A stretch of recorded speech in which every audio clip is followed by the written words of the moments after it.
Let's bring in retired U.S. Army Major General William Enyart on this. General, thank you so much for making the time tonight. Good evening, Natasha. It's great to be with you. Why do you suspect President Biden is reversing course on this and now allowing Ukraine to use these powerful long-range American missiles inside of Russia? Well, I think there are two factors. Number one, North Korea has now furnished over 10,000 soldiers to Russia, and those soldiers have moved up to the front lines. And two, Russia just launched a massive missile and drone attack targeting areas throughout Ukraine in an attempt to destroy the Ukrainian energy infrastructure, thereby damaging the Ukrainian economy and killing innocent civilians along the way. You know, I'm glad you bring that up as well. And we know Russia has deployed tens of thousands of troops to Kursk in particular, which is under Ukrainian control. Is the goal here to allow Ukraine to use the weapons in Kursk itself to help them hold on to this region as long as possible?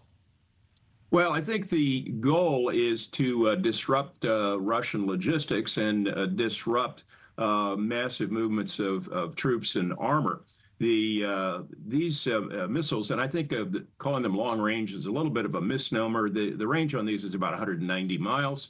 To me, a long range missile has got thousands of miles of range, not 190 miles. But certainly it could disrupt concentrations of troops, ammunition, supplies near the Ukrainian front, which will force the Russians to dissipate their forces as they move them up towards the front. And let's talk about this red line, because Putin has warned Western countries against giving Ukraine long-range missiles, saying NATO risks war if they cross the red line.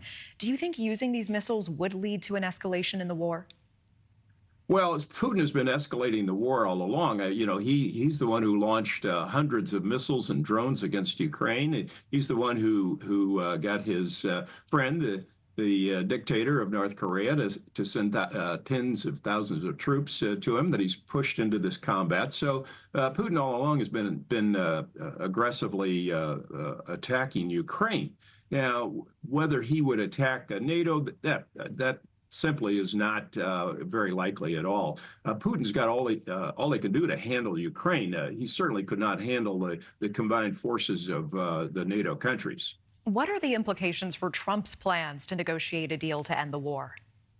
Well, actually, this could well help Trump's plans because it would put the Ukrainians in a stronger position.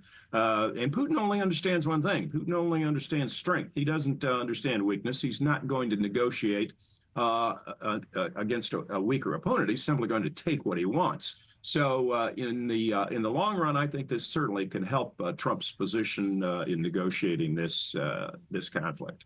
You know, we are nearing the 1,000-day mark of the war. Lena Shirazi was just reminding us there. And as you mentioned, thousands of North Korean soldiers are now fighting with Putin, with Russia. How likely are we to see a quick peace deal under President Trump? And what do you suspect that deal might look like?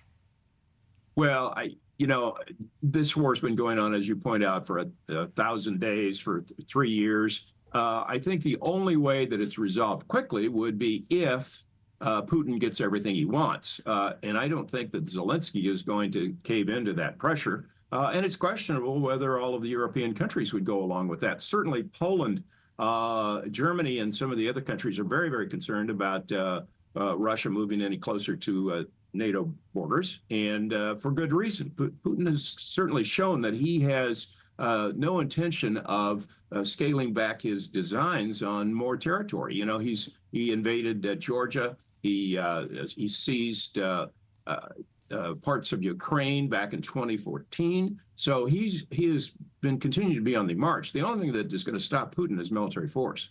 All right, Major General William Enyart, always appreciate the context, the analysis. Thank you so much. Good to be with you, Natasha. Thanks for watching. Go to joinnn.com to find News Nation on your screen. And don't forget to click the red subscribe button below to get more of News Nation's fact-driven, unbiased coverage.